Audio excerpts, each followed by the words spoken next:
Bonjour à tous, on commence cette revue de presse en France avec la une de l'équipe qui revient sur l'affaire du moment qui secoue le football français. Depuis les déclarations de Jaume Roures, le dirigeant de Mediapro, principal diffuseur de la Ligue 1 et de la Ligue 2, les clubs sont dans le flou. Vincent Labrune, le nouveau président de la Ligue de football professionnel, a accordé un entretien au quotidien français dans lequel il confie son inquiétude sur cette situation. Je suis surpris sur la forme et inquiet sur le fond.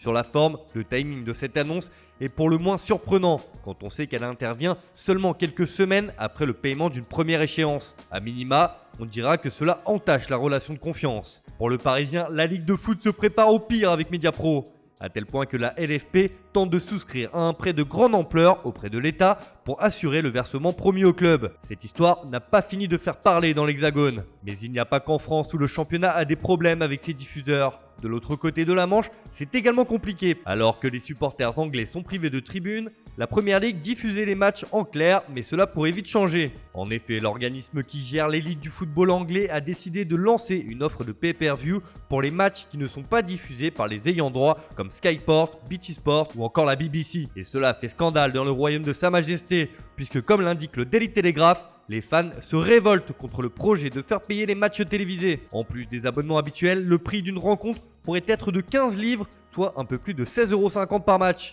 Le Daily Star rit jaune et s'en amuse presque avec ce titre, le coup du jour. De son côté, le Daily Express parle carrément de honte. Là aussi, cette affaire fait grand bruit en Angleterre. On file en Espagne où un Français fait la couverture du journal Sport ce matin. Et comme souvent, c'est Ousmane Dembélé qui fait les gros titres. Le mercato de l'attaquant a été très agité, mais il a refusé de rejoindre Manchester United dans les dernières heures du mercato. Mais comme l'annonce le journal catalan, le FC Barcelone ne compte pas en rester là et veut absolument se débarrasser du champion du monde 2018. En effet, le titre du Canard est sans équivoque. La porte est ouverte pour Dembélé. Le club a été clair avec le joueur, s'il ne renouvelle pas son contrat, il sera poussé vers la sortie en janvier lors du prochain mercato. Le joueur de 23 ans n'entre pas dans les plans de son nouvel entraîneur Ronald Koeman et comme le reprend Mundo Deportivo sur sa une, le coach néerlandais est fan de Pedri et semble lui accorder plus de crédit qu'à Dembélé. Pour l'ancien Rennais, le Barça rencontrera l'entourage du joueur pour accélérer sa vente sur le marché de janvier. Dembélé sait désormais ce qu'il lui reste à faire pour inverser la tendance.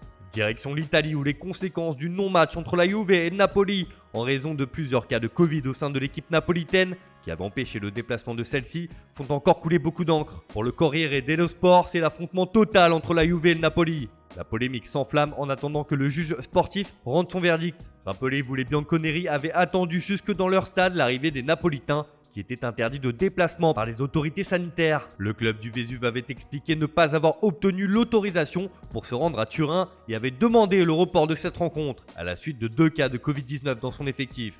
Ce forfait pourrait coûter cher avec une défaite sur tapis vert à Naples. De son côté, la Gazzetta dello Sport met en avant Théo Hernandez, le joueur de l'AC Milan qui s'enflamme pour le retour de Zlatan Ibrahimovic après que le Suédois ait été testé positif à la Covid-19. Avec Ibra, on vole, a déclaré le latéral français. Et le retour du Suédois fait aussi la une du Quotidiano Sportivo qui espère voir l'attaquant être totalement guéri pour le derby face à l'Inter le week-end prochain. On termine ce tour de la presse en Turquie avec des nouvelles de Mesut Özil qui fait la une de Photomatch. Mis de côté par Arsenal, l'Allemand voit enfin une porte de sortie s'offrir à lui. En effet, le milieu de terrain serait proche de Fenerbahçe.